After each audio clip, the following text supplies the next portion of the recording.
Are you ready? From the University of Michigan. Yeah, from the University of Michigan, San Francisco 49ers, Stanford University, right? This guy's been around the planet, okay? Offensive line play the Michigan way, okay? Tim Drevno.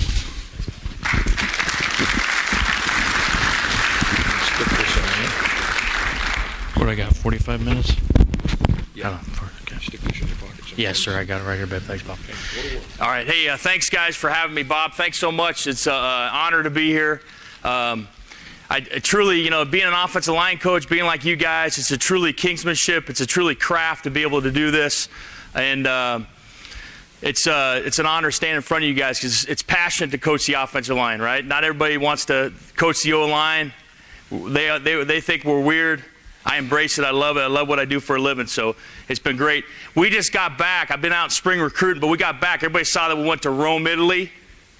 Unbelievable experience. We took the team over there for 7 days. We took 99 players. We practiced 3 times. We ate lunch with refugees, gave them a bunch of gear.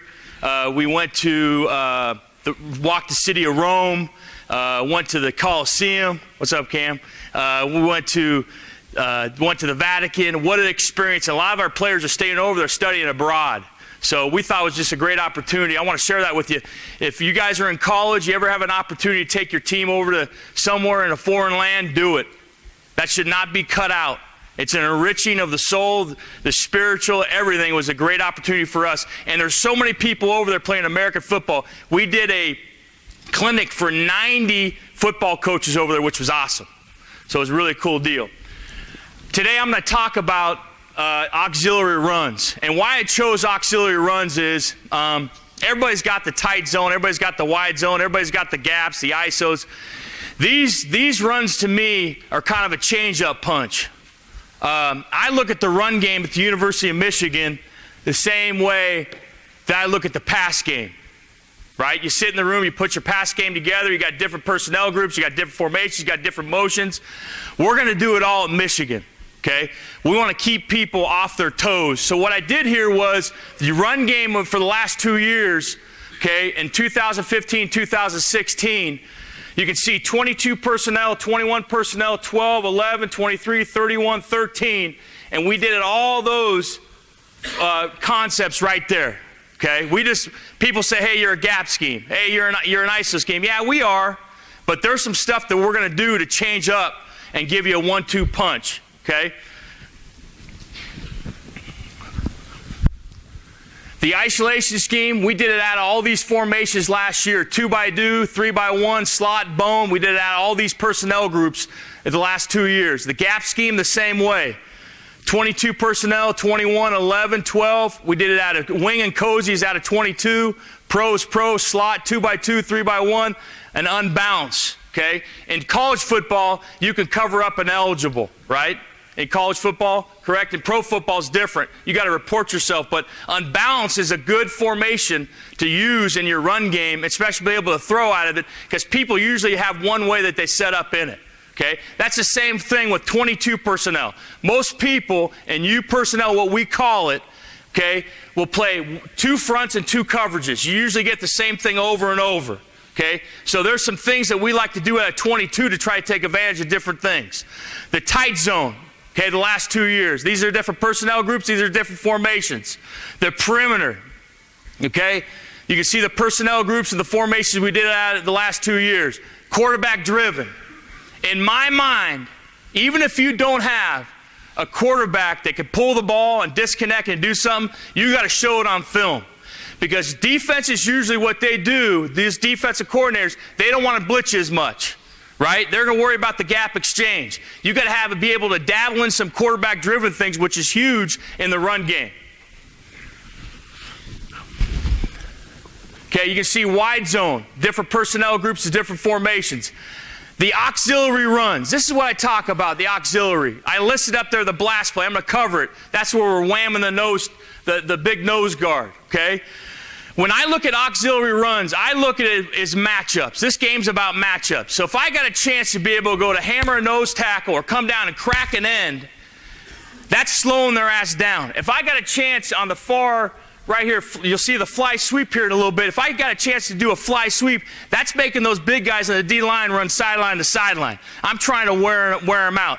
So a lot of these auxiliary runs is trying to take advantage of, and in my mind is getting medieval on somebody and trying to hit a guy from the side to slow his ass down that he doesn't know all the time, hey, it's a gap scheme coming at me. This is a double team.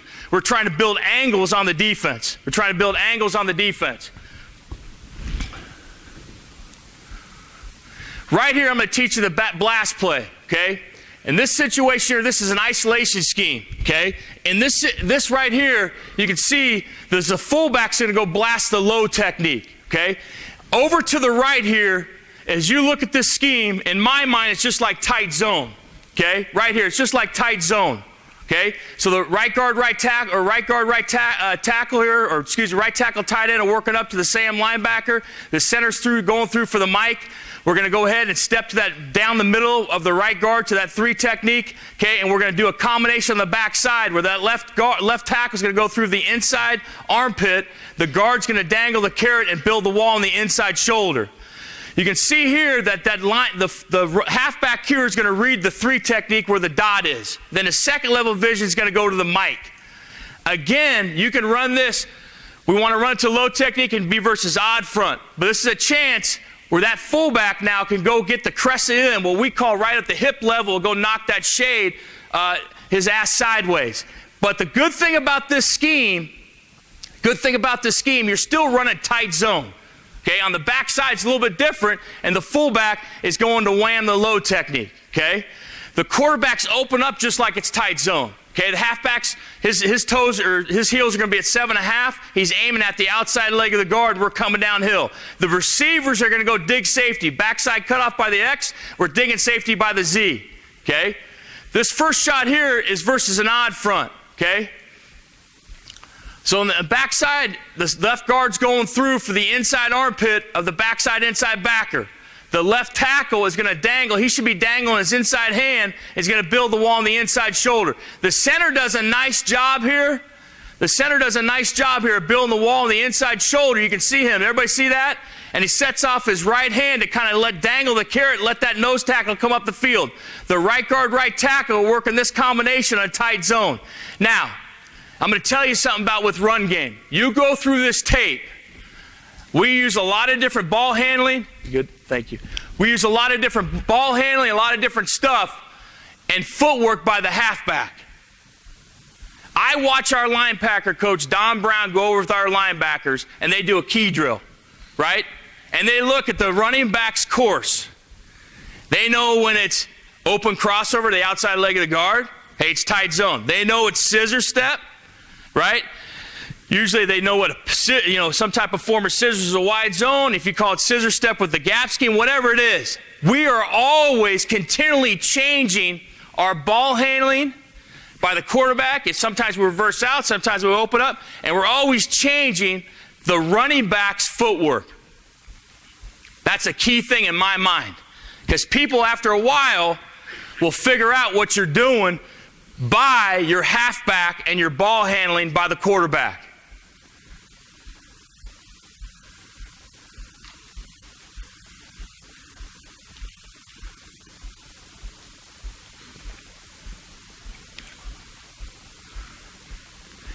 Big thing is we take pride in all 11 block, and I'd say number 1 here, don't do that, right? You don't want to do it behind the play.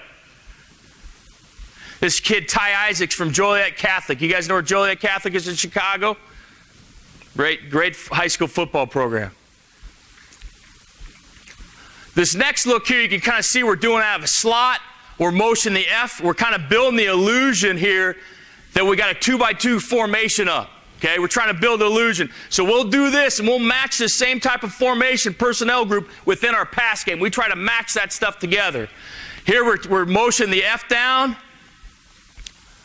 Again, we're gonna go ahead and wham the low technique. Low technique comes up the field. Back makes a nice cut. In this situation here, now we're whamming the low technique. The center's going to go through and his aiming point's the inside shoulder. The key thing on the back side here with the left guard, left tackle is they want to open up their toe. And how I teach this is I want their inside hand or their outside hand, the sternum, and their inside hands that clasp to the shoulder, be ready to high wall it. So in my mind, this guy shouldn't be stepping back with his inside foot. He should be stepping with the outside foot. And I'm going to teach this a little bit differently, okay? In this block by this left guard, okay, if this guy is touching my body any way whatsoever, I'm going to step vertical with my inside foot. My left hand's going to be at the sternum. My right hand's going to be on the shoulder. If this guy's off my body, I'm going to open up my toe and build the wall on the inside shoulder, okay? Here we got a FUP safety in the box. The center does a nice job, okay, realizing who he's working to here, the mic, okay, we'll let the free safety go. The other thing I'll say to you is this. In any game of football, you don't want wasted plays. So if you can have a chance in these auxiliary plays to run it to looks that your desirable looks, those are critical. Because in my mind, in college football, you got 20 hours a week. High school, I don't know how many hours you got. Pro football, you got a lot of time. But if you can limit these auxiliary plays and what you're teaching, okay, and have some type of a check system with them and get it to the proper looks, it's very, very critical. Very critical. He should be working up 67. He's with the Washington Redskins. Coach Callahan now is a free agent. That's Kyle Kalis.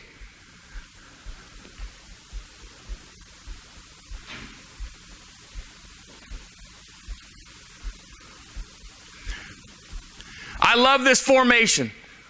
Okay, some people call it the cone formation. You saw the first couple looks I gave you, a lot of different formation personnel groups. We're doing this out of 12 personnel right here. But this is a great formation because something's going to happen. Either they're going to put 7 in the box or they're going to unravel some type of linebacker on the ball. Usually have some type of check for this formation. So in my mind, I look at this formation, hey, what can we do out of this week? How do they adjust to it? And it's unique. Here they're making a combination. This is a good job that's Alex Boone from Ohio State. He's working the inside shoulder there. This right tackle, Anthony Davis, should try to get my aiming point on this is the inside armpit. Good job by the left guard building the wall on the inside shoulder. Joe Staley does a nice job building the wall on the inside shoulder. Center goes through. Nice job by 49 coming. Like to try to keep them high here. Good job by the outside here, tight end working for the guy on the ball here. You can see the open crossover. Okay, we're reading the 3 technique by the back, and our eyes go to the second level by the halfback here.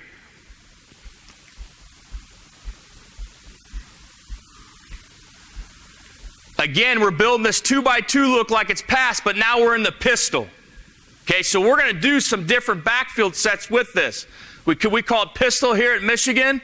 Okay, we could do it out of the gun. We're going to try to build it. And again, I said it early on, you got to be able to have some type of quarterback driven in your system because you're building here that there's a possibility of disconnection here. We're going to go ahead and blast the low technique, the wham and the low technique. They're working combination up here, the right guard, right tackle here, just like it's tight zone. He should be aiming dead center on him.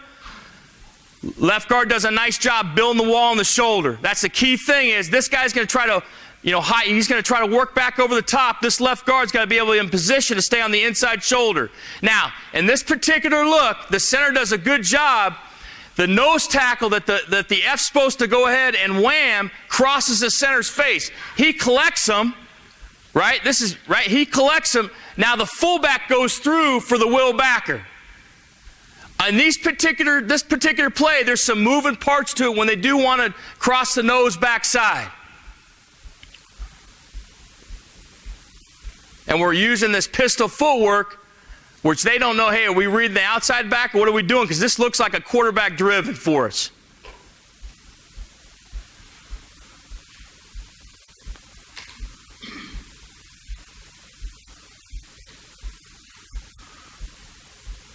Nice job by the right guard. We're saying step to the play side number. Good job him getting him out. We're TOing the play side here.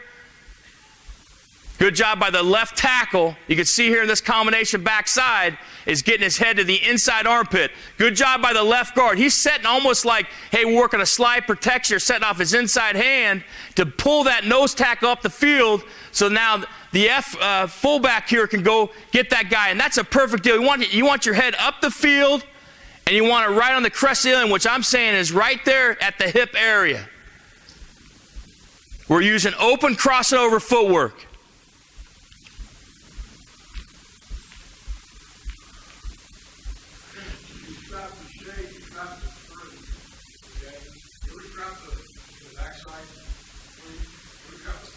Yeah, we do, and we call that a crunch series, which is coming up.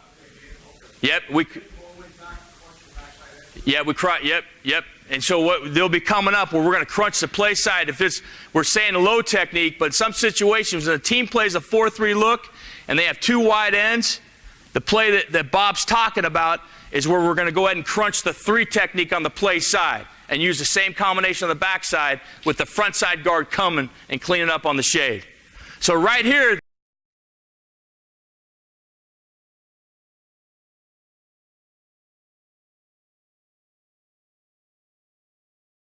this is the same play. Now we're doing it out of a 22 personnel, okay, where the fullback's going to get the mic. We're using the same fundamental on the backside with the left guard, left tackle. Now we're just swabbing to a spot. The front side tackle and tight end is always TO. Front side tackle and tight end, the right tackle, tight end is always TO in it. We're open crossover to the outside leg. We're getting ourselves in position. Now, where does that guy need to be? Every guy's different. The guy's going to wham the nose. Should he be in the B gap? Should his nose be on the butt crack of the guard? Whatever it is, everybody's different. Some guys like a little bit farther away, but the big key here with this guy that's coming to wham the nose, his head must be upfield. Head must be upfield.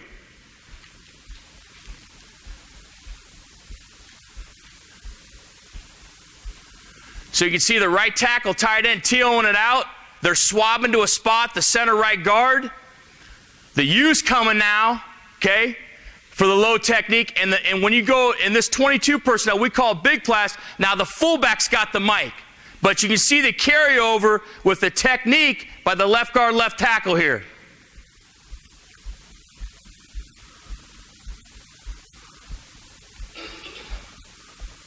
The key thing with these plays, just with the time, is you want to work it to the best side you can do it. You're not going to have a lot of time to rep this in practice. So in my mind, you're going to do it one way or the other. You're going to do it right to the right, or you're going to do it to the left.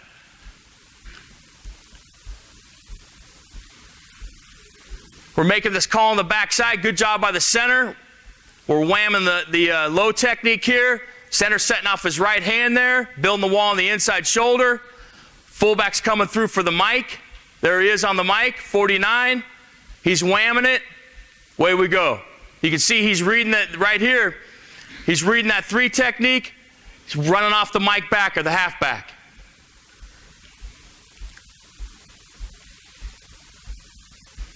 Okay, one coaching point I'll make on this one is this. When motion happens, they might move. So we said the right tackle, tight end on a big blast scheme are going to TO here. When they move, now the right tackle and tight end, they need to see that and work up into the line here, because sometimes with the man coverage, this guy's going to go in motion with them. Nice job by Frank Gore here seeing the backside cut. Big blast scheme is very good versus the 4-3 front. Like it a lot.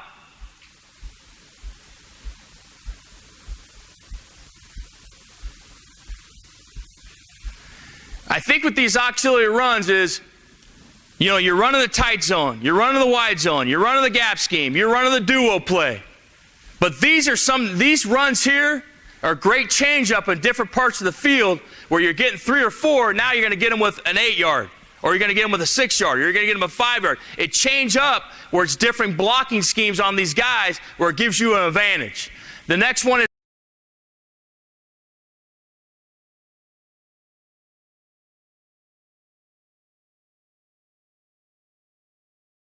the crunch play. This is Bob was talking about. We're going to go ahead and crunch the 3 technique. This is a good one because this really puts the Mike backer in a pickle. Okay? We're aiming at the outside leg of the guard here with the halfback. We're working the same combination with the left guard, left tackle on the end of the wheel. Okay, now the guard, the play side guard's coming back to take the nose tackle off the center. They're working this combination, the right tackle, tight end, up to the Sam backer here. So now, instead of blasting the low technique, now we're crunching the 3 technique on the play side. Okay? Very good versus over teams, very good versus this bunch set. And what we tell the back here is you're going to open crossover, and we tell you to run the B-gap rail. So you want to run this as versus the 3 technique. It's coming right off the B-gap there. As this F receiver comes down, or F tight end comes down to crack the 3, you can see the center's always going through the mic. But look at the mic backer. He gets himself in a pickle. He's not sure what's going on here. Stay on the inside shoulder. He whiffs there.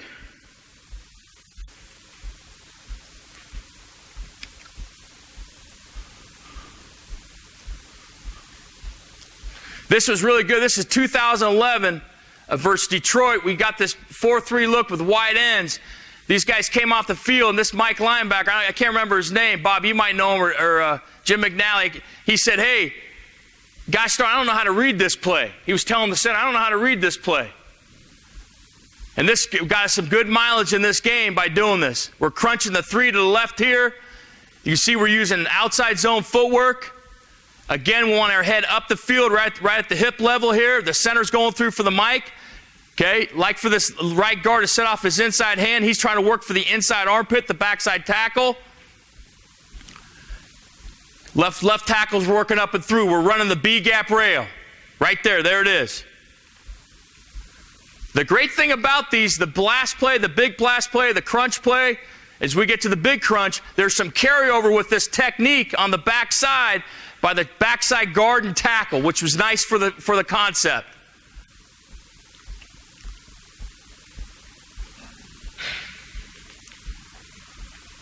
Again, running to the 3 technique. Center's going through for the mic, clubbing it. We want this guy try to get, now the play side tackle, he like to end up on the inside armpit of the linebacker. You can see him trying to backside tackle work for the inside armpit. My biggest thing is this. I try to teach landmarks, the hat placement. A lot of guys will talk about footwork, which is good. I work for a guy named Mike Solari. We coached the line together in San Francisco. He's a big believer. I completely believe in it in terms of, hey, if you tell a guy where his hat needs to go, his feet will follow. Which is, I really believe that. These guys need to know where their landmarks are, which is huge. The footwork is good, but you got to come off the ball. I really believe if you tell these guys too much footwork at times, they'll freeze and not play fast.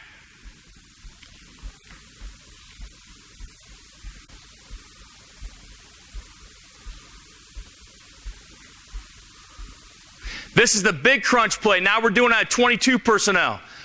Big crunch, big blast. You're always TO on the play side. Here, the right tackle, tight end. We're crunching the 3. The center's going through for the mic. The fullback will pick up the number 4 spot.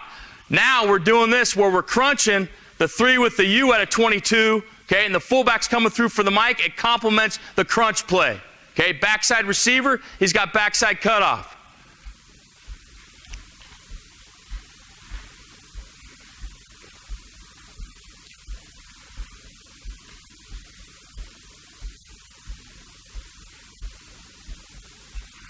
You see the U coming over, trying to end up with his hat on the upfield. The center's going through for the mic. Backside guard, or front side guard's pulling. He's head bobbing here. We kind of change it up week to week, try to hold him. We tell him to work on the inside armpit of that guy right there. The low techniques, left tackle's coming through for the inside armpit. Left guard does a nice job setting off his inside hand, running the B-gap rail. There it is. TO the play side.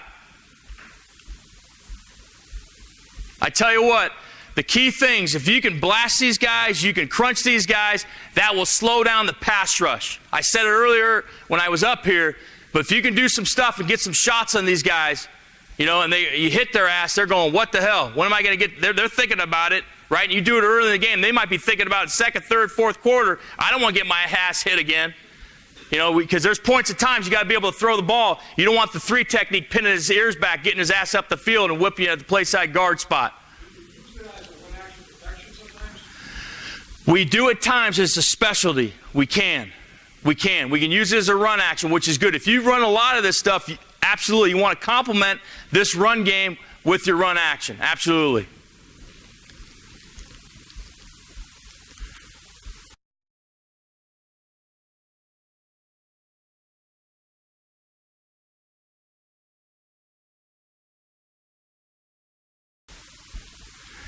This right here we call it Mike U slice, okay? This is where the fullback's got the mic. We're working to the weak inside linebacker in the box. This is where we kind of get a little bit medieval. It's very good versus under front, very, very good versus over front, okay? This is where we're going to go ahead and get the U coming back on the 3 technique and sending the fullback through for the mic. Very good at 22 personnel. And again, we're trying to come back to chop this 5 technique just to know him, hey, we're there, right? Again, try to slow it down for the other runs that you have in your system.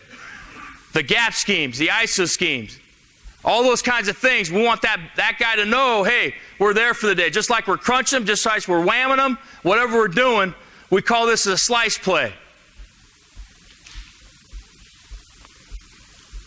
So the center and the right guard here are working to the will backer, okay? The fullback's coming through for the mic. This is off tight zone. We're open up, crossing over. The U's coming back to chop the 5 technique. He should be just a little bit higher there. And then the fullback's coming through for the mic. These are all great plays to have in your system, and you pull them out. You practice them in training camp. You pull them out at different times of the year to help yourself out. And you know what? I'll live with this. They got a lot of dudes up in there, right? But I'll live with this. I want him to know, hey, we're there for the day, and I want these guys, yeah, you might get 2 or 3 yards, but at some point in time with the run game, you got to stay with it. It's going to give. I work for a head coach, Jim Harbaugh. He loves to run the football. He turns to me, hey, Drev, we're going to be able to grind some meat today. Hell yeah, we are. He wants to run the ball. That's how you physically oppose your will on somebody, running the ball at somebody to try to wear him down. So I can live with this. If we hit this thing up here for 2 or 3 yards, all right, but it sets up the next play because we chop that guy. You know, we're getting after some guys up front. They're going to take the punishment. It's one more hit they got to take. And that's my philosophy on it. Again, at 22 personnel, with most of the U.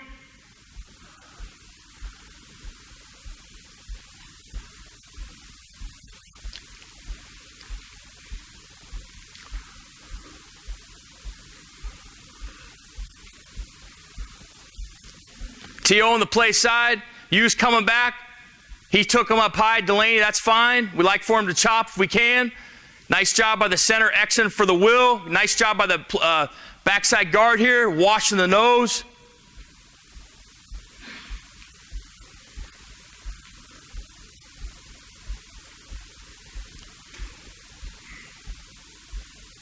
Nice run by Frank.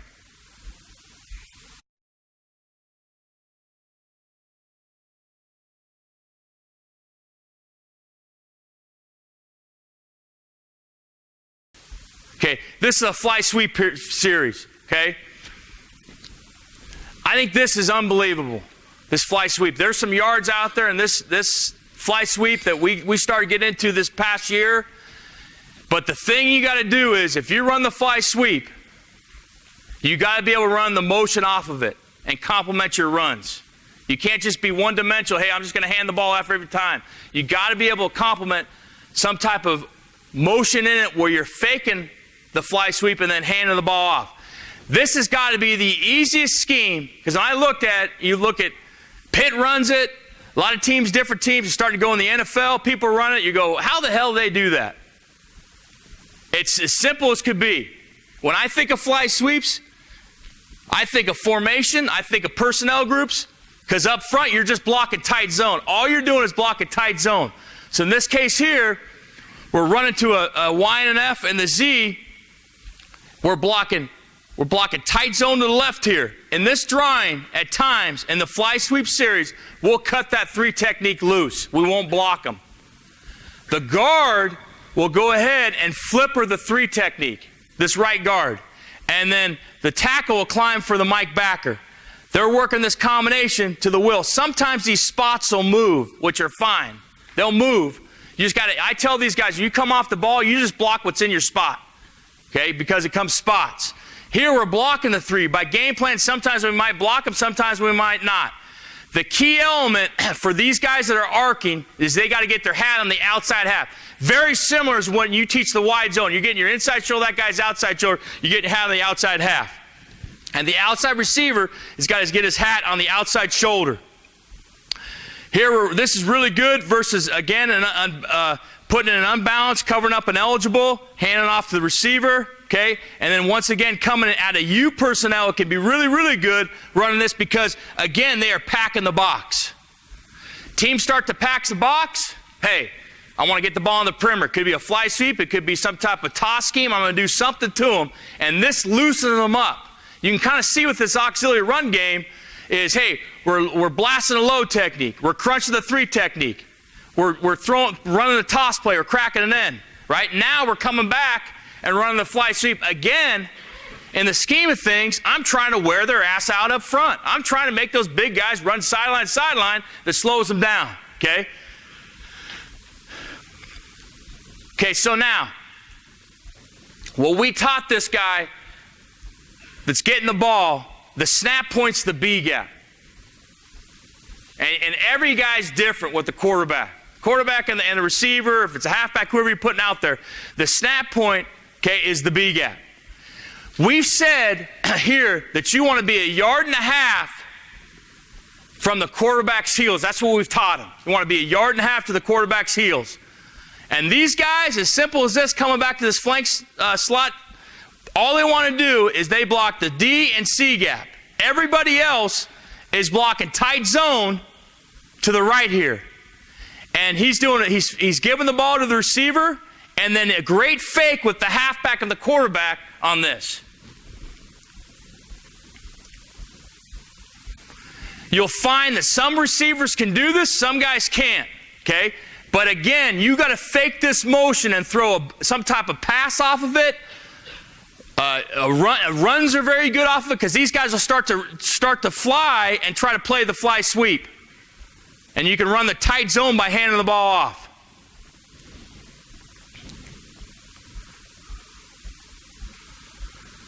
So again here, we're just blocking tight zone to the right, center right guard working that spot. Okay? We're letting this guy dangle, we'll beat him. Okay, we'll let this inside guy, they're playing a little bit of a different front here, crashing the 3, crashing the 5. We're handing it off, and then once he gets the ball, he's got a belly. Once he gets it, he's got a belly back from these defenders over to the left here.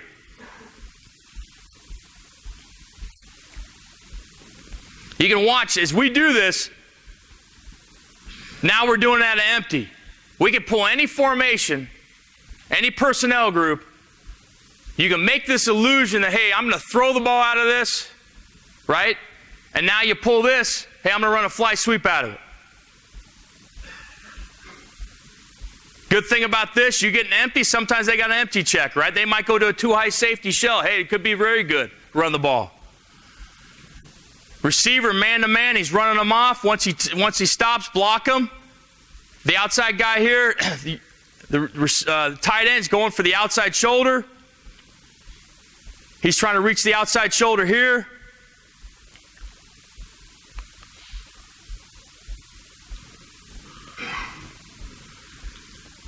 They're trying to work this call here where they're sending this guy through, but the call where I said sometimes we don't block the 4-eye, okay, he crashes, or the 3 technique, he crashes in front of the guard, so the guard takes him. He's just got to keep coming. Keep coming for that guy. Flatten your course. You can see here they're just blocking tight zone. Away we go.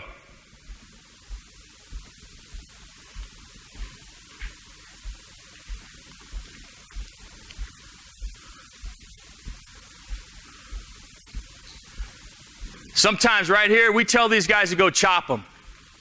right? Because usually people that see that on film, DBs, they go, damn, they're coming out. They're chopping guys. Want to get on the outside half. We're chopping them.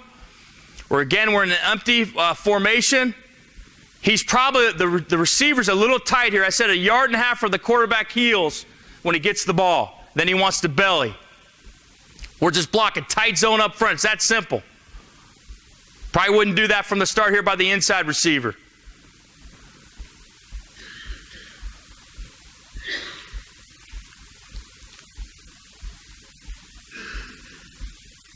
Later on, I change it up. Sometimes we'll just release the tackle. He'll let that 4-eye go. He can go get in and go get his hat on the outside half of here of the outside guy.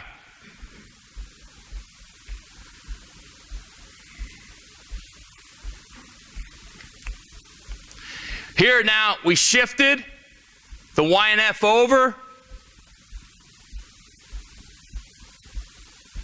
Then start the motion.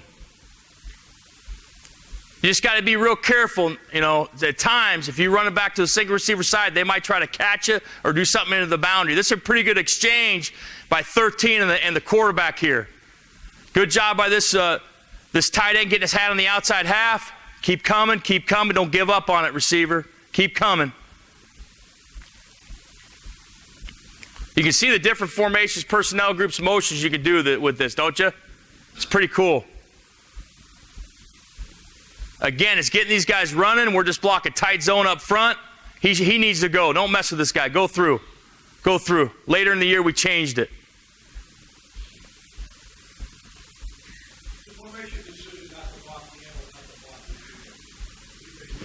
Based just with the athleticism of the guy.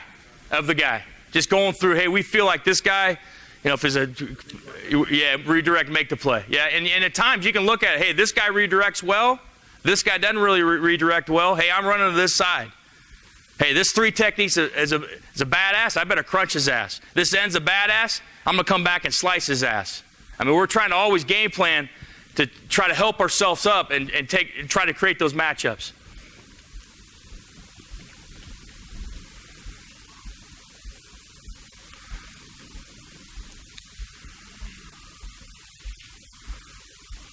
We're going to unbalance here.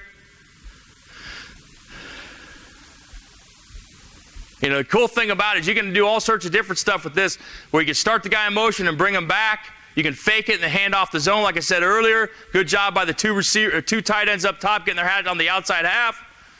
Good job by the receiver, trying to battle his ass off on the outside shoulder. First down. We ran this in a 3rd down situation. This might be in a situation where we say, hey, we had 2 downs. Coach said, hey, you got 2 downs, Drev. Here we're doubling the 3. We like for the right tackle to come off. But, in this deal here, sometimes just make them come off and make them think that the ball's getting handoff, that we're running tight zone. That right there freezes that 50 guy, doesn't it? That handoff. And the great thing about this is when teams start to play your fly sweep, then you want to come back, run the fake fly sweep, and then run the tight zone.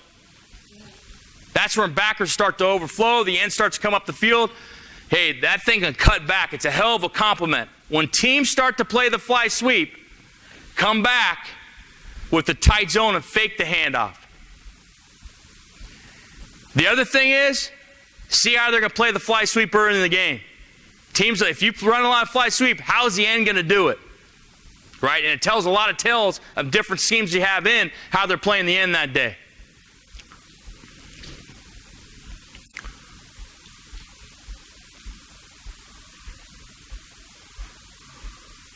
This is good here.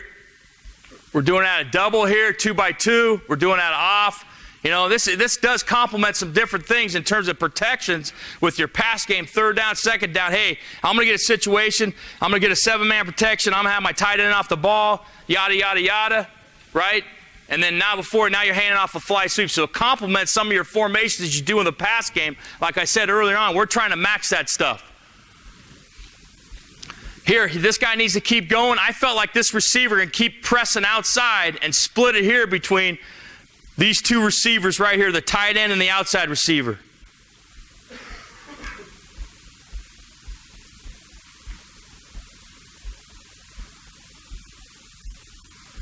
Combination, right guard, right tackle. Everybody's done it in tight zone.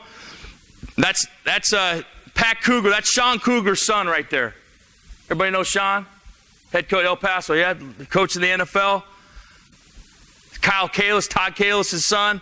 This guy right here, Bob, he's going to be a hell of a player. He's going to be coming back for senior and move him out to tackle, the 52, Mason Cole. This guy's going to be good too.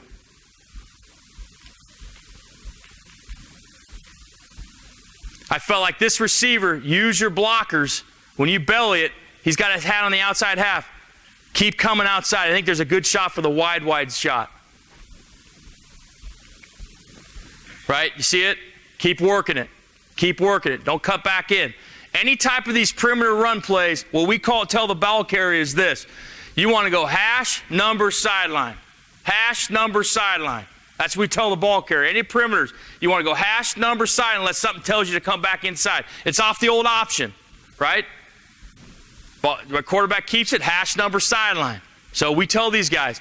And the biggest key, any perimeter play, if you're on the backside, when it's time to pursue, like in a toss scheme, you want to run to that side. You want to come across the field if you're in it. More of a toss scheme I'm talking about. Maybe just a tad deep. This right here, I really believe this is a 1-by-3 formation. This causes defense problems, doesn't it? Because they, just like when you get trips, they all want to bow to this side. They're going to bow the backers. They're going to walk safety down. This causes problems. When I'm looking at this run game and I'm matching the pass game to this run game, hey, I'm trying to find out what presents them problems for these auxiliary runs. I said it earlier. You don't have time to coach all the auxiliary runs that I just went through. But I got one or two of them I'm going to put in that week that I know, hey, I know what I'm getting. It could be the cone formation. It could be, more teams have a standard way they play this 1-by-3. Would everybody agree in the room? Because it's an oddball. It's not trips, right? It's not doubles. It's not pro. It's not slot. It's different. This is really good, especially when they're playing man covers, not rock and roll the safeties. This guy's got to chase them all the way.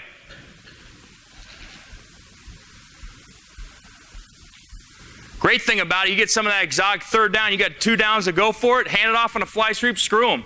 Maybe you can get it to 4th and 1, right? Convert on a 4th and 1.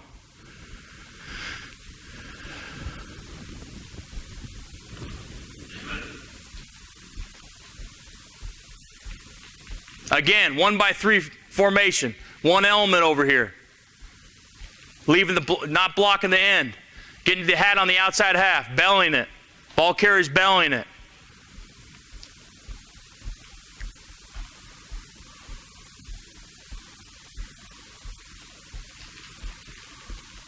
We're blocking the 3 here. Left guard, left tackle in combination, tight zone.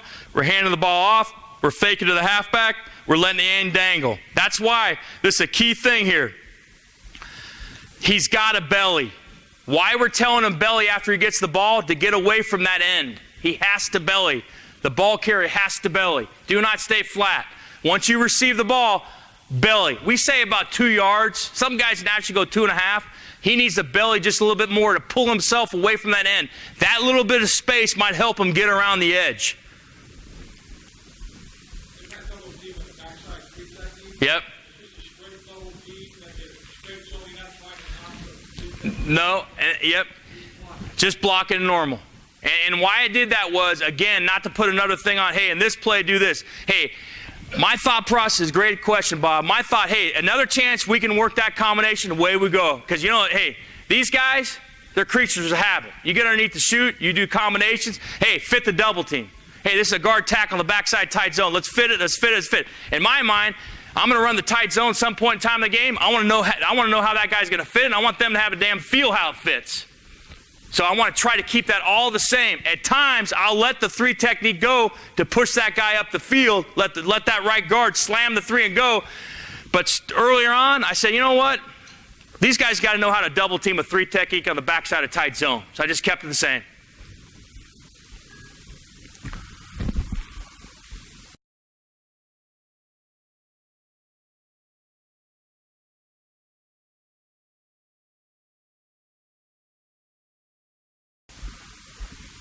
Okay, this is a fullback trap scheme. Okay, and you can see we're faking the fly sweep. Okay, we're faking where we're putting the Z and the snap points is a C gap, and he's splitting the fullback and the halfback. Okay, we're going to make a front call up front. We're going to make a 6 or 7 call here up front to locate how many guys are in the box for who to know how to block them.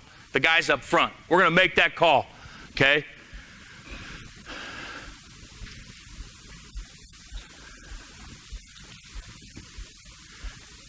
So here, this thing hits so fast, okay? The center's blocking back. The tackle should be going through to the inside armpit. Okay, we're trapping the 3. Okay, different ways we can do it. We can bring them all the way across, but we want to try to come out of the option phase. And again, you can see us. Sometimes you turn our film on, we might open up to the fullback. Sometimes we might reverse out. We'll do some different things with the quarterback in this ball handling, because the point I made, you got to change your ball handling. You can't use the same footwork. Guys will pick up on the run plays that you're running by the footwork by the backs and the quarterback's ball handling. I'm telling you. So this is a fullback trap. We're running the motion here. Look like the fly sweep's happening. The receiver and the halfback are getting in phase.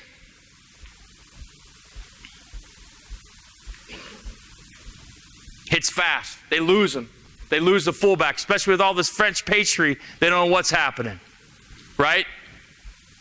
I tell this guy to pin the shoulder, the guard. The right tackle should come through and get his inside hat on the inside armpit.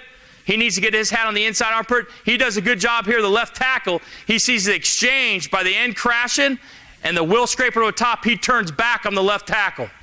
The guard needs to be tighter. I tell him to get his head inside 2 or 3 steps. You got to get work back into the line of scrimmage here. Hits fast, man. They lose him.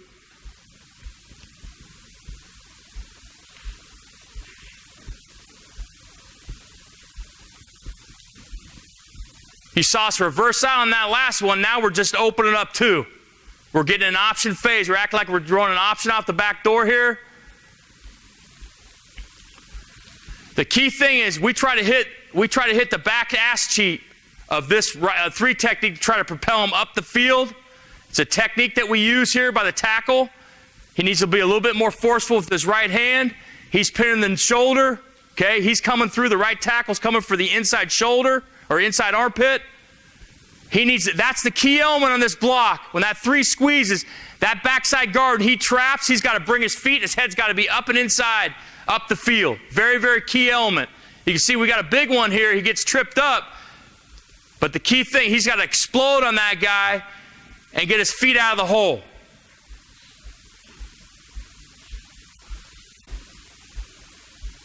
Good? That's it? Okay. Good. Thanks, guys. I appreciate it.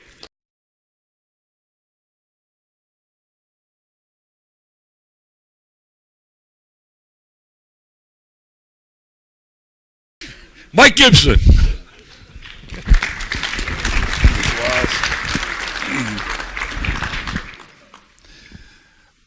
Well, here you go. I'll use that one, okay? Thank you. Guys, it's a real pleasure to be here. As Bob said, I've been in the CFL now for going on my 15th year, and I coached down here in college for 24 years. And my first experience at this clinic was in 2001. And many of the things that I believe and do in today and have done came out of this clinic. It's just a tremendous clinic. I was flying in today, and I was thinking to myself, we start training camp on Wednesday with our quarterbacks and rookies, and then the regular guys come in on Saturday. And I was thinking, this is my 39th training camp as a coach. And the only thing that means is I'm old, okay? I've been around a long time.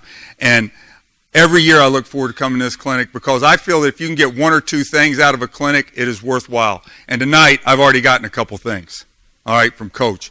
I thought it was tremendous. I asked him, I said, Coach, how much are you under the center and how much are you in the gun? He said about 75-25. Well, just so you understand, CFL football is three-down football, obviously. We're truly spread offenses. We play with tight ends who are really receivers, an extra offensive lineman, something like that. We're one of the only teams in the CFL as a tempo team. We do no huddle. We call everything at the line of scrimmage. And so we try to get fast tempo. We were pretty good this year. It was our first year in Edmonton. There's 9 teams in the CFL. My wife tells me my bucket list must be to coach at all 9 because I've made 6 of them so far. And I don't mean to take anything for Dan DeRazio. He's here from BC. And so, Dan, don't worry. I'm not trying to get your job because Dan's a legend at BC. He does a great job up there as well as some of the other CFL coaches who are here. And I feel very fortunate to be able to be in Edmonton. I coach a good group of guys. And I believe this, you're only as good as the guys you coach. All right. We have ratios in the CFL. Bob had one of the best gigs going up there. I'm glad to see him leave because he played 3 Americans on the offensive line. And all the rest of us play 2 or less. So that means we're playing with Canadians at the other positions. And the guys who are coaching now, you understand what I'm talking about. But they're cheating when they play more Americans, okay? But my 2 Americans are offensive tackles. One I coached at the University of Louisiana, Lafayette, who we didn't re-sign this year, getting a little bit older. But we play with Americans at those positions. My background is that, I coached up there for 15 years. I've been a coordinator for 7 of the 15 years. And I'll be honest with you, it's the best job I have is just being the run game coach. It really is, because I believe you get to coach. I was a head coach in college football for 1 year in Canada. It wasn't for me. I didn't want to be a head coach, all right, because you didn't get to coach. You worried about keeping guys eligible and all those things. I want to coach football, and that's what I've been able to do. How many guys in here are not offensive line coaches, coach skill positions or something like that? Anybody? There's a few hands. Well, I commend you guys. All right, I really do. It's great that you're here. I think, you're going to find some things out. And I know our running back coach is here, Tim Princeton, who's a former offensive lineman in the league. And, Timmy did a great job with our running backs. And I feel this. I feel the best running back coaches are offensive line coaches. All right, because they understand run blocking, they understand protections. I think a guy can run or he can't run. You don't teach a running back how to run. All right, you teach him the other things. All right, and I think, that's just a sideline of me and what I believe. So you may not like something I'm going to say right now, you guys who raised your hands. All right, okay, I got it. Okay, offensive linemen, offensive line coaches, they're the best teachers. I really feel that. You go to spring practice, you look, we're the biggest crowds. They're around the offensive line. All right, I believe to be an offensive line coach, you guys in here are offensive line coaches, you are great teachers because you have to be. Every year I come down to the United States and I visit people in the springtime. This last spring I went to Pittsburgh. And I'm going to tell you guys something. If you have a chance, I know John's in here. John, where are you at? John Peterson, the offensive line coach at Pitt. He's right there. Guys, if you have a chance to go visit somebody, go visit that guy. All right, I mean it sincerely. Here's how good it was. I was going to stay 2 days. It was scheduled. I ended up staying for 4. All right, a lot of the things that he did at Pitt, we're going to try to do as far as the fly sweep and marrying it with the inside zone. A lot of things the coaches here talked about, but we're going to read the play. All right, we're going to read depending on how the defense reacts to the motion, if we're going to hand off the fly sweep or if we're going to run the inside zone out of it. So we're trying to get, take it to a different level. But John helped us a great deal in that regard. So I believe offensive line coaches are the best teachers. All right. There's no secret. You win with fundamentals. Somebody asked me why I like coaching the offensive line or how's it going this year in Edmonton. I have a reputation. I've been to 6 of the teams. I have a reputation. I'm an old-fashioned coach. I'm an old guy. I'm an old-fashioned coach. All right? We drill fundamentals. While special teams are going on, we're working. Teams I've been at before, coach said, well, usually, they don't fight you, do they? Well, I've been some places where until they did it my way, they were fighting me. And luckily I stayed and they didn't.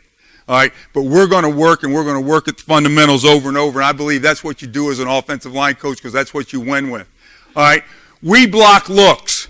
All right, we have rules, but I feel as the offensive line coach, my players, they have to learn the rules, and I teach them how to block the looks.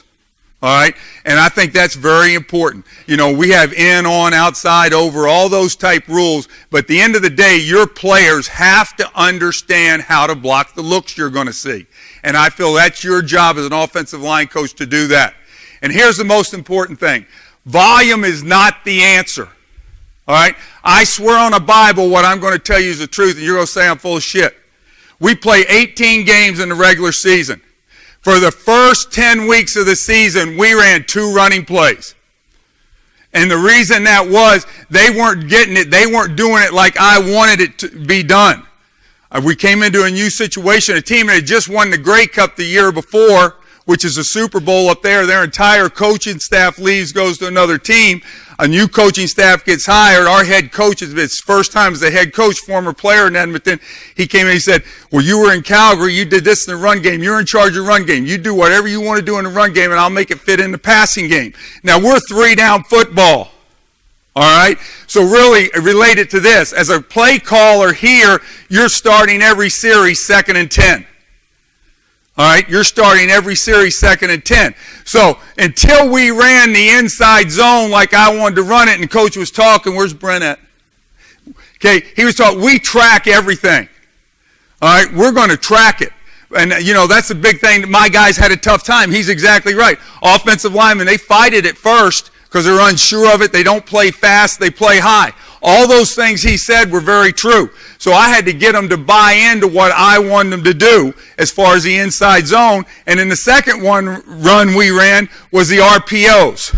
All right? I worked with a guy that Bob worked with at one time, Doug Barry. All right? Doug Barry was a former coach down here at the University of Massachusetts, had great success in the United States. He went to Canada, had good success as an offensive line coach, offensive coordinator, then became a head coach. Doug Barry taught me one important thing on the RPO. In practice, make your quarterback pull the ball. So he feels comfortable. He knows when he can beat that end. It's easy for him to hand it off. You say, well, he misread it. Or I thought this. We made our quarterback pull the ball, so in the game he knew what type of look where he could beat that guy. And an RPO in Canada is a little bit different than an RPO down here.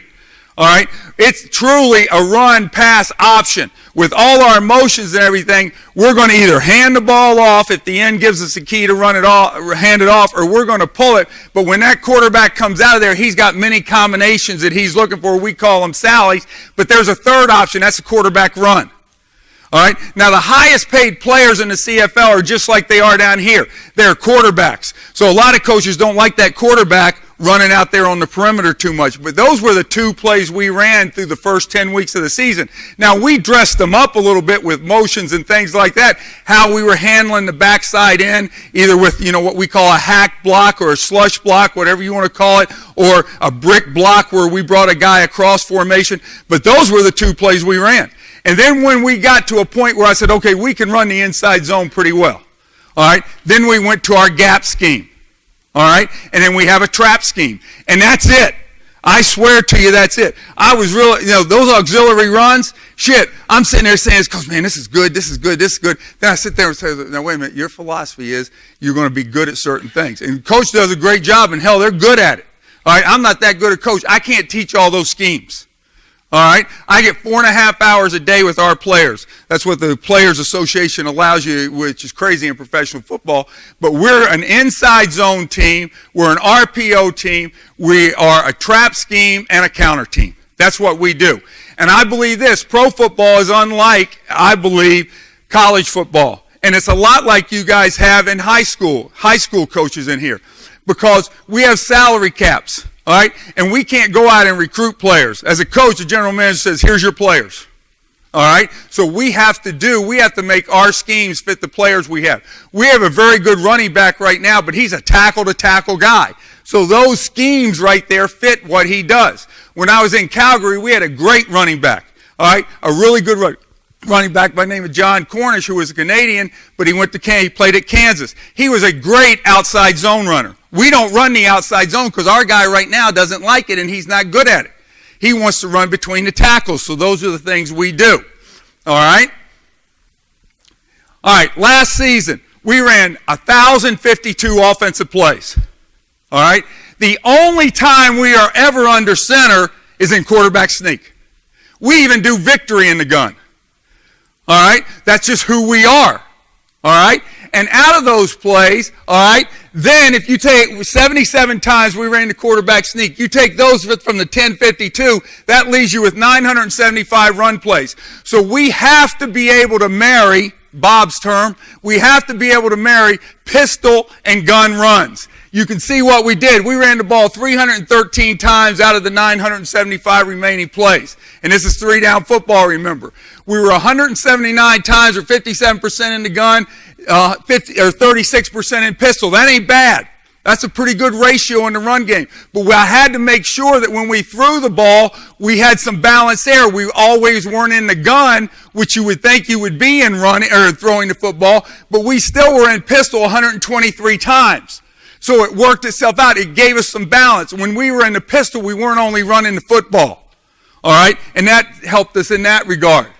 All right? But why is it important? All right? And I already told you this, okay? We're an inside zone team. All right? As I said, a zone read team, a counter team, and a tackle trap team. All right? Why do you want to marry these runs up? It's really simple in my opinion. All right? The number one thing, when you're in a gun, you're telling people primarily where you're running. If the back is offset to the left, you're probably running it to the right if you're running the football. Now, you can run same or ugly somewhat, but you're not going to make a living out of running the back from the same side. All right? So you have to be able to mix the defense up. You know, I tell the story all the time. Anybody can play defense. I can go downtown Cincinnati and find, in our league, 12, in your league, 11 drunks, put a bottle of whiskey in the football, toss out there and say, go touch them. They all run to it. I tell our defensive coaches that all the time. They get pissed off, but I believe it. All right? It's hard to play offense. All right? I can go and get anybody to play defense. All right? The second thing, okay, we get a lot of games and pressure opposite the back because they know we're running the football to the right when the back's on the left, so we're getting a lot of games over there. A lot of movements, a lot of things like that. Well, when you're in the pistol, it solves those problems. Number one, you can run either side. Number two, let them game. They got to guess. Are they running it right? Or they run it left if they want to run all these games. All right?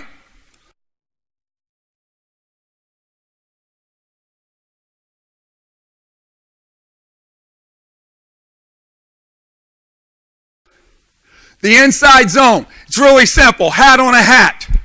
All right? A hat on a hat. I got this from here a number of years ago. I still use the same deals. I still use the same terminology. We're going to read the first defender, pass the center backside. We're going to blink the backside defender.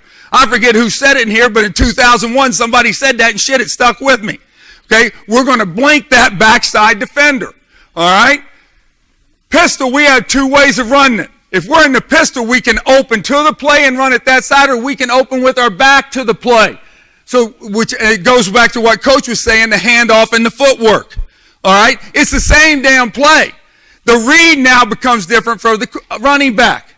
All right? When we open to the play, okay, he's going to read the front side, the first defender. He's going to blink the backside defender. But when we open with our back away from it, he can't see that front side guy because the quarterback gives him the midline. So we read the first defender backside.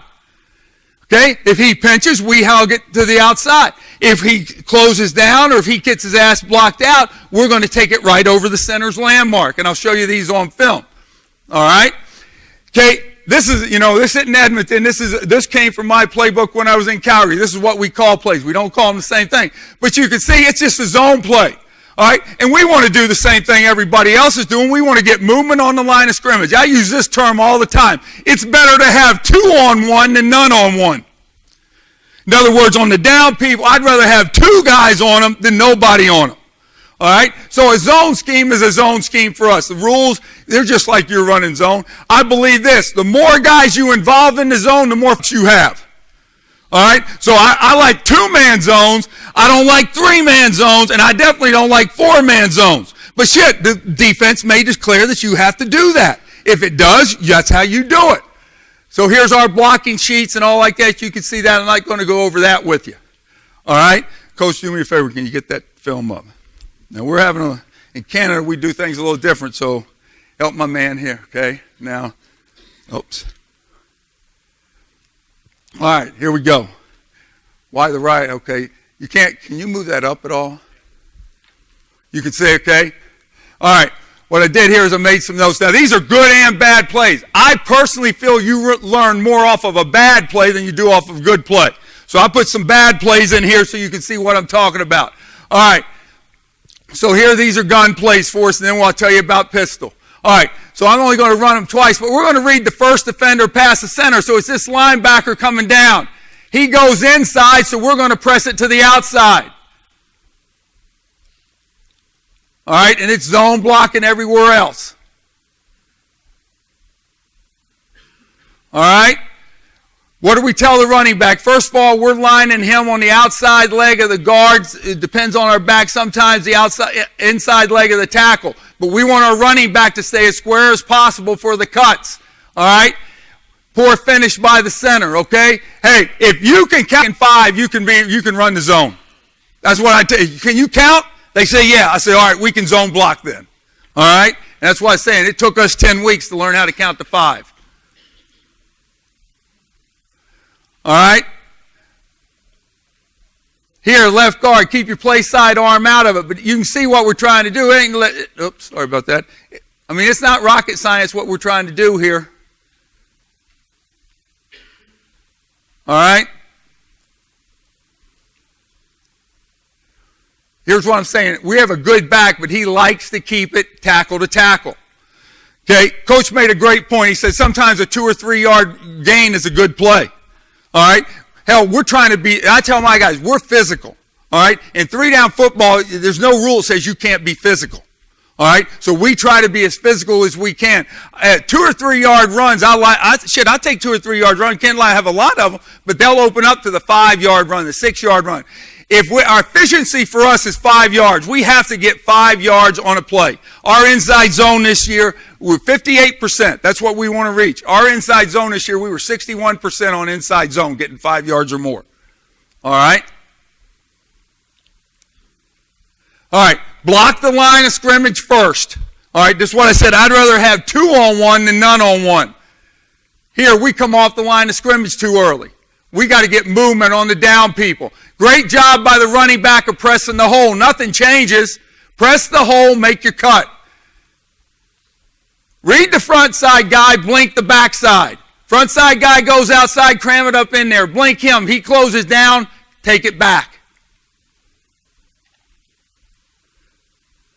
Okay? Hell, this guy's one of the highest paid players in the league. All right, Paul isn't here right now. He was on Paul's taxi squad for 2 or 3 years down here in Cincinnati. He's a Canadian. All right, but hell, look at him drop his head. Looking good. Bad by me. All right? Good job by our running back coach, though. Teaching that, huh? That's an offensive lineman taught that. Where you at, Prenny? There you go. Hell of a job by you. Yeah, I know you work on that. All right? Same deal. Okay, now here, this is what I'm saying. You're not going to make a living out of this, but you can do it running back on the same side. Some people call this ugly. All right, we call it same, being on the same side. So we're zone blocking to the left, running the thing on the left. And here's what I'm saying. We do different things how we're controlling number 6 in the box. That's a receiver trying to block him. All right, now here we're the same play. We're in the pistol. All right, it's a pistol run. Quarterback gives it back the midline. Okay? We're reading this first defender right here. All right, pretty good double. Cram it up in there. But our read becomes the backside defender. Here we're in the pistol.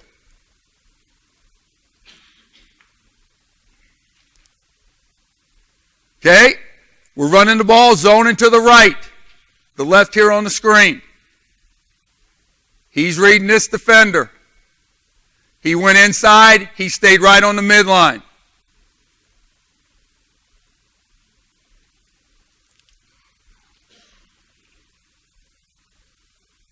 Okay, here's what I'm talking about, the quarterback off the midline.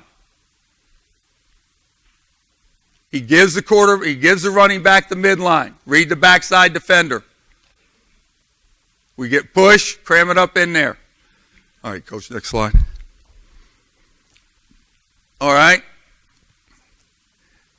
You just got to get it bigger again. How'd you do it? There you go.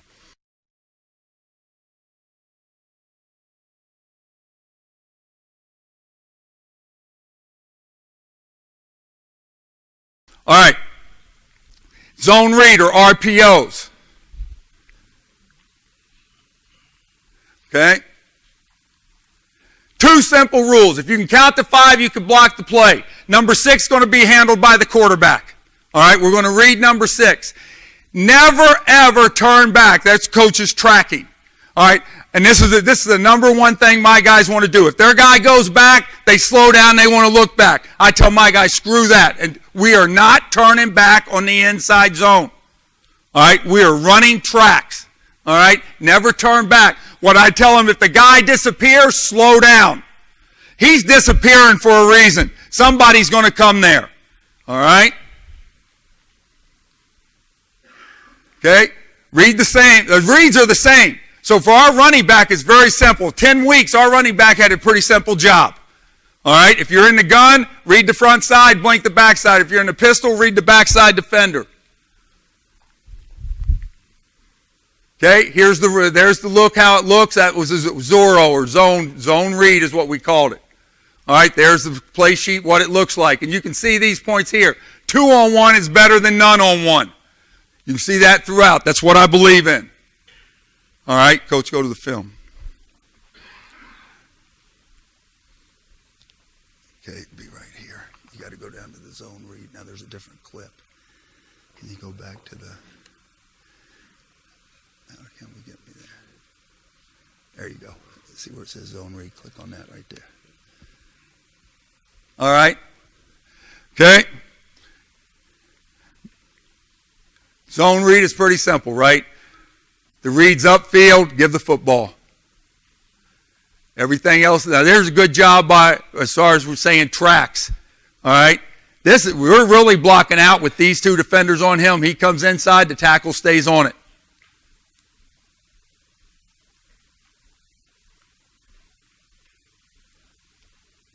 Okay? Now watch this one. This is against BC. They have 2 outstanding ends. The initial read as well, this is a pull key. Watch this end. He closes down, so right there, we're going to pull it. But all of a sudden now he goes back out, so the quarterback just runs it. And again, it's one of the higher paid guys in the league. We don't like him running a whole lot. When we get under center and run our 77 quarterback sneaks, a lot of teams will put in your third team quarterback to do it to not let him block, not get hit. Okay? Coach Princeton told me this. You know the difference between a good running game and a great running game? The running back. All right? That's the difference. All right? Right here is a pretty good running back. All right? This play is not well blocked. Yeah. Pretty good run. They don't always, kid's pretty good. That was our second back. All right? Okay, right here. This is a missed assignment. So in Canada, we can use all this motion and everything like that. All right? Downhill. This guy right here, he's in the box. He's ours. All right? This receiver gets in there and blocks him. We're working to him on our tracks. All right? It works out because of the read. Okay? Now, what we're trying to do here, we're trying to bring this receiver over to run part of the route over here, or what we call the Sally, or your pass option off of this. He gets hung up. All right? The read is to pull it. That end closes down, pull it. But here, the inside zone run and the zone read, for my guys for 10 weeks, it was the same. It was the exact same deal what you were doing. All right? Now, here's something we learned in our all-season study. I don't know if you guys down here on RPOs get real wide ends. If you get wide ends, run it out of pistol that week. Don't run it out of gun, because it gives your quarterback a better chance to read it. Out of the gun, watch what happens. He makes the right read, but it happens too fast. Now, this is a pretty good end right here. But right now, you would think, hell, give the football. He's so wide, give it. But watch this guy accelerate. You're in the pistol. He can see that, turn the shoulder there, and now you pull it. So if we get wide ends this year versus Calgary, we're going to be in the pistol whenever we run the zone read play. That's what your off-season film study can show you. So here we're in the pistol. All right? Quarterback's going to give him the midline. There he comes off the midline. Read that in. He closes, plus they're bringing another guy off the outside. Pull it. All right? This is when I was in Calgary, just to show you we've done the same thing. All right? Now, if we get a 2-eye on the backside, we're zoning to the right here. This backside tackle should use what I call shuffle technique. It's not a zone for him any longer. We're basing this guy. We're going to shuffle and read this. If this guy sits there by the second set of steps, if that guy has not moved, we're climbing to him. But by the second set of steps, if this guy goes outside and they exchange it, we're going to turn back. Right there, he was late. See, they're taking away the give, and they got somebody on the pull. So that tackle's not very good right there. Bob did a better job in coaching him. I had him, and then he goes as a free agent. Bob pays him a lot of money, and they did a hell of a job. Stanley, Brian. Look at Bob. Yeah, I did. Yeah, okay. Appreciate that. Appreciate it. The more better they play. All right, you go back. All right. So 10 weeks, that's all we did. Zone, read. Okay? Then we said, okay, we got to do something else. All right, we're decent at this. You can leave it like that. Okay, we're going into our counter gap scheme. Now, here's the beauty of how I think we do. We do it differently than anybody, or most people in our league. We want to get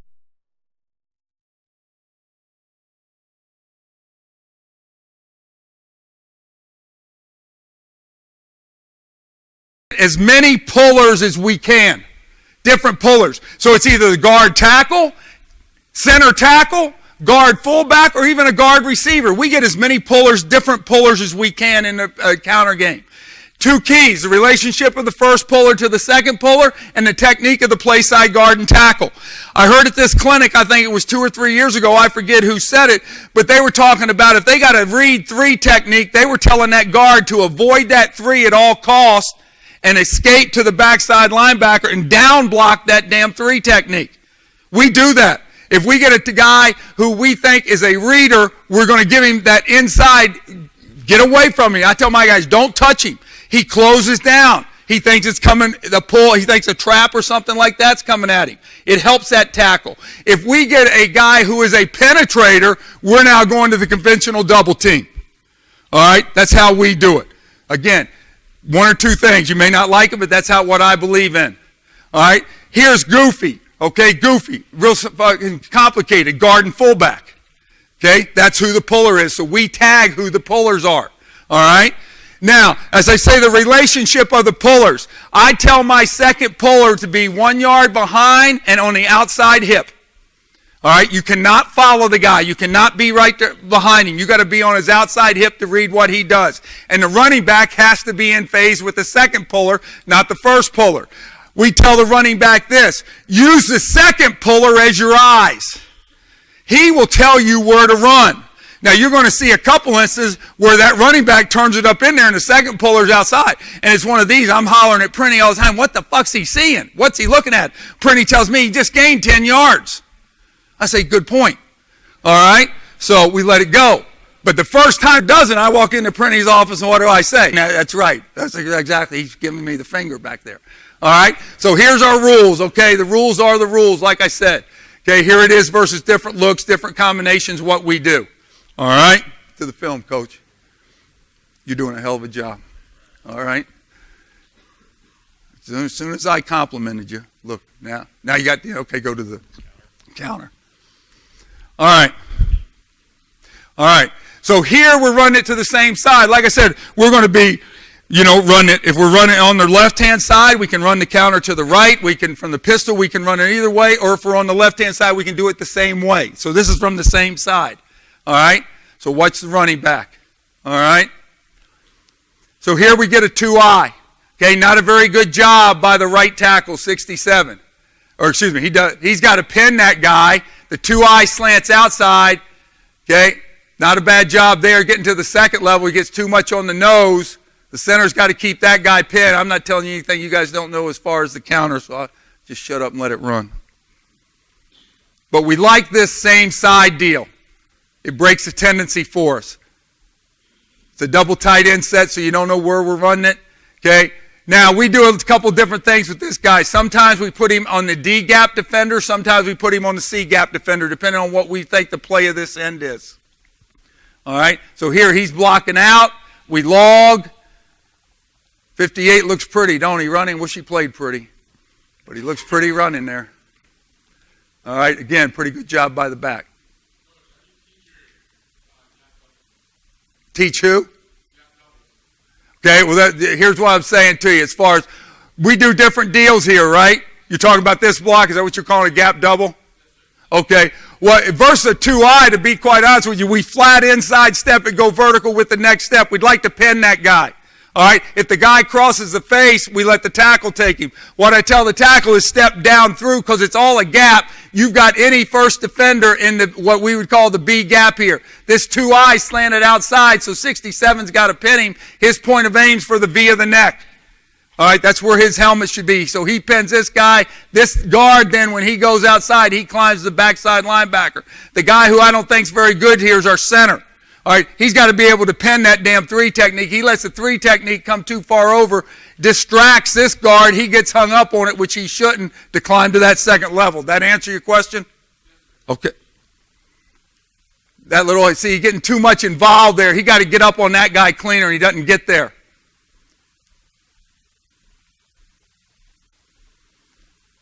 Okay. Now, this kid played at Miami. He came and played the last 6 games for us because of injury. He got to stay on course. Don't go out there. Shit, get to this guy. There's your guy. If that guy disappears, you've got the B gap to the second linebacker in the box. There's the second linebacker in the box. He gets distracted. We got a puller for him. We got that tackle pulling for him. There's where the running back is. I think that's a good read. Shit. You see air, you take it. There's grass there. Take the damn thing.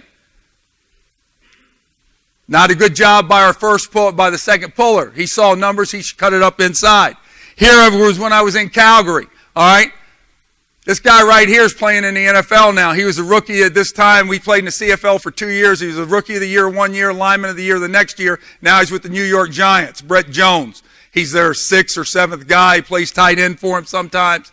All right, but he's a Canadian. He was a pretty good player. This is him as a rookie. So we're pulling now. This is what we call CAT, real innovative, right? Center and tackle.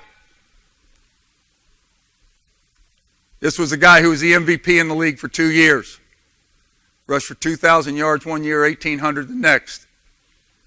So all those analytics you got, that's pretty good. Okay, that's an old timer saying it. All right. How we want to do it? Yes, well, we will call CAT, and then we control it. The center makes the call. If he had a 2-eye here, all right, he would make what we call swag. The guys like those terms, swag. Swag means now it turns back to guard tackle. All right, if we get a 2-eye here, because it's hard for that guy to block a 2-eye with the center leaving. Here it's a 3 technique, so we can run it. So we start off running CAT, and the center controls it. Then if he gets a 2-eye backside, he'll make a call to swag. But everything else is the same. Here's what I'm talking about, Coach. You asked me.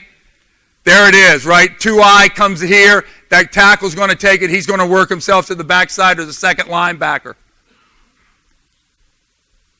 There's that big guy who didn't get it right the first time, getting it right this time.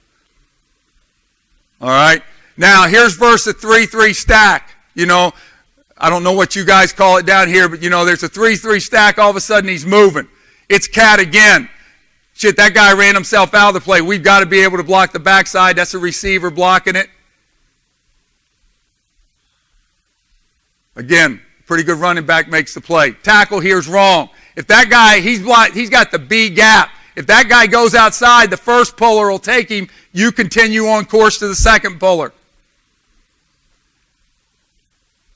Coach Mudd, are you in here? Okay, this guy is Dan Fedical. He was up in Indianapolis when Coach Mudd was there for a couple years on on the practice squad. All right. Now, okay, here's our guard and receiver pulling. All right. He's our Z receiver, so we call it Giz. 5 minutes, okay, I got to get going. All right. So here's what I'm talking about. Here, he's not in very good phase. He's too far away from him. He's got to close it down a little bit. But he's in pretty good relationship with the back. The back showed patience. Take it up in there. I want to get through these because I got 1 point left, or 2 points actually. Okay, here's a good job of using your second puller. So there it is again. Boom.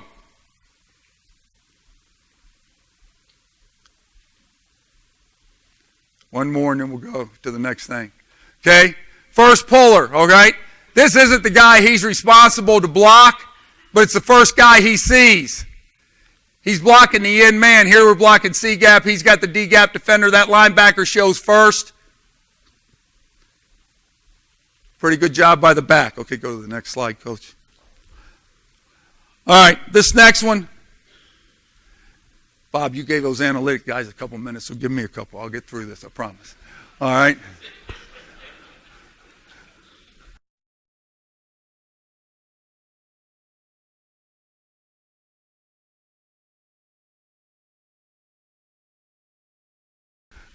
I'm sorry, those guys are good guys, I know it.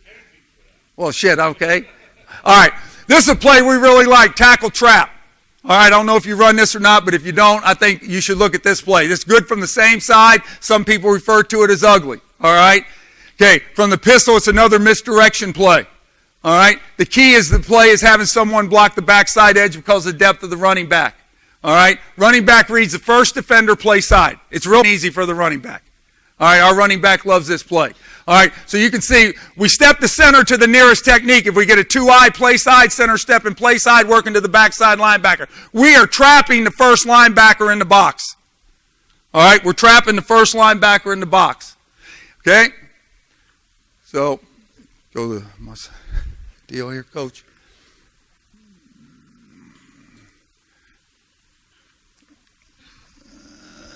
Here we go. All right. Okay, so I'm going to let these run. Okay, same side. Okay, center step to the nearest technique. We're going to trap number 2. Again, it's an inside. This kid loves to run the ball between the tackles, so it's another way to run an inside play. All right, here's another one. Good exchange between the center and the play side guard. Here you got hard, mugged up linebackers. We're trapping this mugged up linebacker. Got to cram it up in there. And again, that's a 4 to 5 yard gain, but it's setting a tone. Not a very good job by our left tackle. He's soft. He's got to base drive it. Okay? Okay, we're running this block off of this defender. We pin that defender. There it is. He works out. Take it back inside. Now, if your tackles can run, you know, that helps you, obviously. All right? This is what you think of Canadian football right here, right? All right? This was in the Eastern Final. Ottawa beat us in this game. We didn't run the ball very well. They made it and won the Grey Cup. But here's the left tackle pulling. We're trapping this linebacker. I mean, there it goes up. I mean, you can see that seam. You know, this is what I'm saying. You have to have the backside edge block because it takes a little time to get there. One more and then I'll get out of this because I know my time's up. All right. Here we're running from the same side, so we're trapping this linebacker. We're basing, run it off the block of the 3 technique. Center's covered, so he's got to base block that. I mean, that's a pretty good run. All right.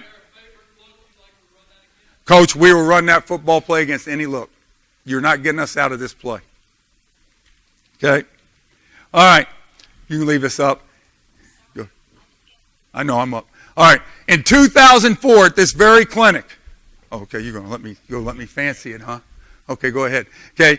At that time, Coach Looney, okay, Steve Looney, who I think's with Dallas now. Okay, he was the offensive line coach at Minnesota. And he made this statement. And you know how certain things stick with you? If you are a play caller, if you call the plays, you remember this saying. And if you're not a play caller, you try to get your play caller to remember this. He said, okay, I'll do it. If you don't run a play over 4 times a game, you're not doing your players or the play service. You're not giving your players a chance to be successful, and you're not giving the play a chance to be successful. As a play caller, I always try to remember that. I work for a great guy now. He's a young coach. He's a former quarterback. And, you know, and you can ask Prenny this. He'd say, what do you want to run? I said, the same play we just ran. All right? Because we're going to run it because those are the things we're good at. Guys, it's truly a pleasure and an honor to speak for you. I appreciate it.